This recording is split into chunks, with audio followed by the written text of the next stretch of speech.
माढा लोकसभा मतदारसंघ पश्चिम महाराष्ट्रामधील असा मतदारसंघ ज्यामध्ये शरद पवार साहेब असतील किंवा देवेंद्र फडणवीस असतील यांच्या प्रतिष्ठेचा किंबहुना लोकसभेच्या निर्णायक लढतीचा हा सामना म्हणून त्या ठिकाणी इंटरेस्टिंग झालेला आहे। मैदानामध्ये अटीतटीची आणि चुरशीची निवडणूक आहे। अस्तित्वाची निवडणूक आहे शरद पवार गटाच्या आणि प्रतिष्ठेची निवडणूक आहे देवेंद्र फडणवीस यांच्या। माढा लोकसभा मतदारसंघ उजनीसारखं महाराष्ट्रामधील शेतकऱ्यांना कष्टकऱ्यांना समृद्ध करणारं धरण ज्या लोकसभा मतदारसंघाच्या उशाला आहे असा माढा लोकसभा मतदारसंघ।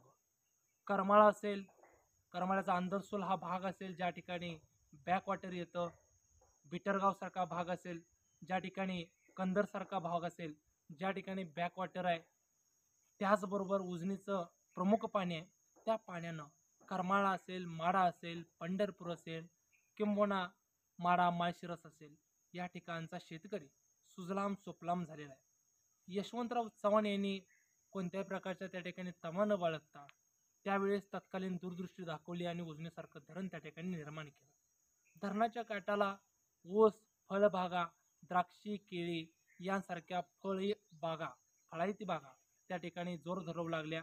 अगदी परदेशामध्ये सुद्धा चांगल्या पद्धतीची फळावं असेल, त्याचबरोबर चांगल्या पद्धतीचा ऊस त्या ठिकाणी एक गाळप होऊ लागला आणि यामुळं दूध उत्पादन असेल, दूध डेऱ्या असतील, पतसंस्था असतील, साखर कारखाना असतील, उद्योग धंदे असतील, कारखानदारी असेल वाढीस लागली। आणि ह्या वाढीस लावण्यामागं शरद पवार यांचा एक गट होता। शरद पवार यांनी राष्ट्रवादी बळकट करण्यामध्ये जो काही मोलाचा वाटा उचलला त्यामध्ये प्रामुख्यानं अगदी पतसंस्था, शिक्षण संस्था, उद्योगधंदे, साखर कारखान्यांना परवानग्या देऊन या ठिकाणी राष्ट्रवादी बांधली, राष्ट्रवादी उभे केले। आणि माढा लोकसभा मतदारसंघामध्ये राष्ट्रवादी काँग्रेस इतकी स्ट्रॉंग होती की राष्ट्रवादीला किंवा राष्ट्रवादीच्या उमेदवाराला या ठिकाणी आव्हान देणं सुद्धा कोणत्याही पक्षाचे त्या ठिकाणी दिमक नव्हती, हे कोणीही मान्य करून चालेल। परंतु सद्यस्थितीला पुलाखालून बरंच पाणी वाहून गेलेलं आहे।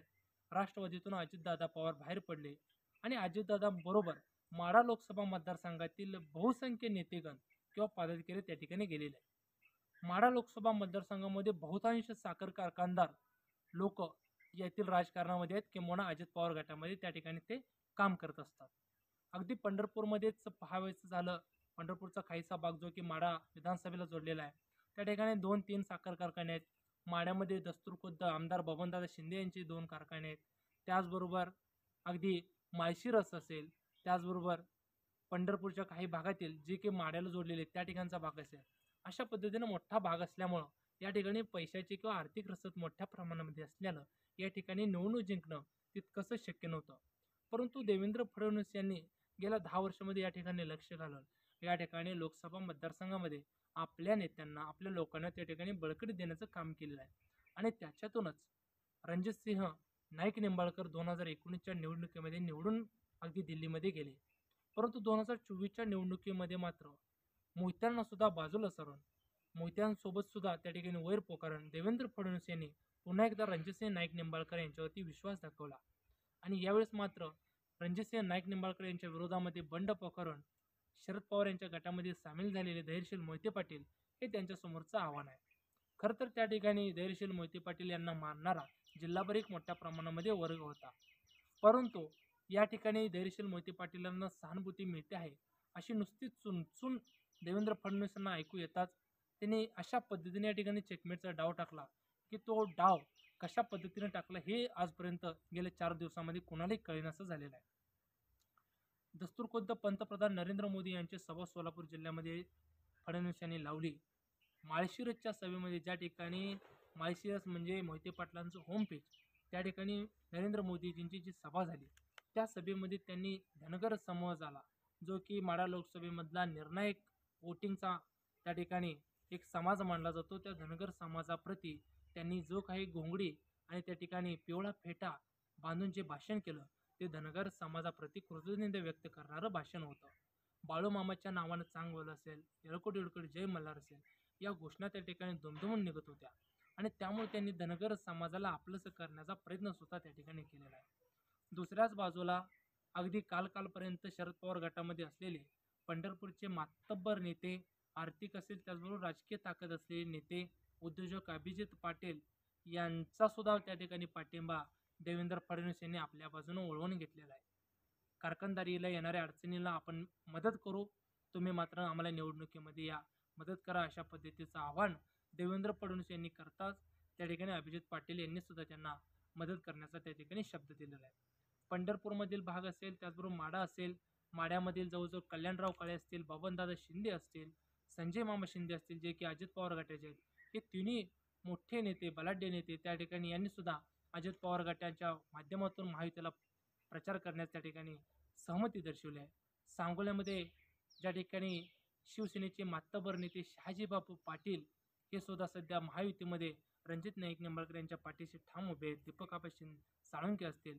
अशा पद्धतीनं देवेंद्र फडणवीस यांनी बेरजेचं राजकारण या ठिकाणी केलेलं आहे. जे काही साखर कारखानदारी होती, जी राष्ट्रवादीच्या बाजूने होती, त्यांना सुद्धा अडीअडचणीच्या काळामध्ये थेट आर्थिक स्वरूपामध्ये मदत करण्याची त्या ठिकाणी शब्द देवेंद्र फडणवीस यांनी टाकल्यामुळं साखर कारखानदार सुद्धा सद्यस्थितीला देवेंद्र फडणवीस यांच्या टीममध्ये दाखल झालेला आपल्या सर्वांस पाहावयास मिळत आहे. शरद पवार यांच्या प्रतिष्ठेचा, एक वेळी शरद पवार यांचा स्वतःचा मतदारसंघ राहिलेला हा माढा मतदारसंघ, या मतदारसंघामध्ये देवेंद्र फडणवीस यांची प्रतिष्ठा पणाला लागण्याचं कारण म्हणजे बाकीच्या मतदारसंघामध्ये सद्यस्थितीला महाराष्ट्रामध्ये भारतीय जनता पार्टीचं आणि महायुतीचं पारडं जड दिसत असताना मात्र माढा लोकसभा मतदारसंघ जर का आपण जिंकू तर आपणास नक्कीच 10% आत्मविश्वास येऊ शकतो, अशा पद्धतीचे देवेंद्र फडणवीस यांना त्या ठिकाणी जाणीव झालेली असणार आहे. आणि त्याचबरोबर रणजितसिंह नाईक निंबाळकर सारखं एक दमदार असलेलं नेतृत्व, राजेशाही घराण्यामधील एक नेतृत्व, त्यांच्यासारखं व्यक्तिमत्व जर का आपल्या पद्धतीनं भारतीय जनता पार्टीच्या संसदेमध्ये असेल तर माढा असेल त्याचबरोबर आजूबाजूच्या प्रदेशामध्ये पाण्याचा प्रश्न त्या ठिकाणी मार्गी लागू शकतो, अशा पद्धतीचे देवेंद्र फडणवीस यांना सुद्धा कळलेलं असणार आहे. कारण सध्या सांगोल्यासारख्या दुष्काळी भागामध्ये ज्या पद्धतीनं शहाजीबापू पाटील असतील त्याचबरोबर निंबाळकर असतील यांनी अत्यंत चांगल्या पद्धतीनं पाठपुरावा करून ज्या पद्धतीनं मान नदीला पाणी आणलेलं आहे, त्याचबरोबर बंदिस्त पाईपलाईनची कामं चालू आहेत, कॅनलला पाणी आलेलं आहे, त्यामुळे येथील शेतकरी वर्ग नाही म्हटला तरी समाधानी झालेला आहे. त्याचबरोबर जळिताचं पीक विम्याचे पैसे शेतकऱ्यांच्या खात्यामध्ये थेट जमा झालेले आहे. त्यामुळे शेतकरी वर्ग नाही म्हटला तरी निंबाळकर यांच्या कार्यपद्धतीवरती समाधानी आहे. थेट संसदेमधून कामं मंजूर करून आणणारा, प्रकल्पाला हात घालणारा खासदार म्हणून त्या ठिकाणी त्यांची ओळख आहे. शेवटी लोकसभेच्या खासदाराची कामं ही कोणत्याही जनतेशी रोज त्यांच्या वाढदिवस किंवा कोणत्याही लग्न समारंभाला जाऊन भेटीगाठी घेणं हे मुळातच कोणत्याही संसदीय किंवा खासदाराची कामं मुळात नसतात. खासदाराची कामं ही प्रकल्प मंजुरी करून आणणं, पाण्याचा प्रश्न, रोजगाराचा प्रश्न, उद्योगधंद्याचा प्रश्न सोडवणं हेच खऱ्या अर्थानं प्रश्न आहेत. अगदी सध्या मसवडला ज्या पद्धतीनं ग्रीन कॉरिडॉरची 5 स्टार MIDC होते, हे त्याच कार्यपद्धतीचं लक्षण आहे. आणि त्यामुळे अगदी फलटण, मान खटाव इथून अगदी सांगोल्यापर्यंत, इकडं माढापासून माळशिरसपर्यंत सर्वत्र नाही म्हटलं तरी देवेंद्र फडणवीस यांनी एका बाजूनं कामं करून, दुसऱ्या बाजूनं बेरजेचं राजकारण करून आणि तिसऱ्या बाजूनं कारखानदारी असलेल्या नेत्यांचा प्रश्न सोडून येणाऱ्या काळामध्ये येथील जागा भारतीय जनता पार्टीच्या पारड्यात टाकण्याची तयारी केलेली आहे. आणि त्यामुळं या चेकमेटच्या लढाईमध्ये देवेंद्र फडणवीस शरद पवारांच्याही 2 पावलं पुढे गेलेले आहेत असं म्हटलं तर वावगं ठरणार नाही. एवढंच या ठिकाणी नक्की. धन्यवाद.